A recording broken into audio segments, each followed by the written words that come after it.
is quite remarkable.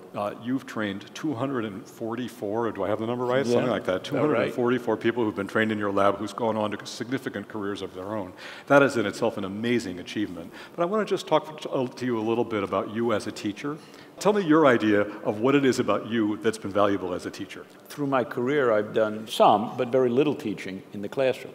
So my approach to teaching, I guess, is apprenticeship. So when a student comes to work with me, or a fellow, they essentially apprentice themselves to me. So that means they're moving in, and they're going to spend 3, 4, even 5 years living with me in the lab, and we'll have projects together.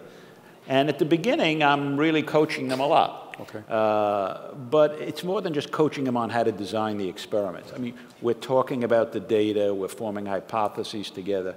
It's all about sort of sharing myself with them. My style is it's very interactive.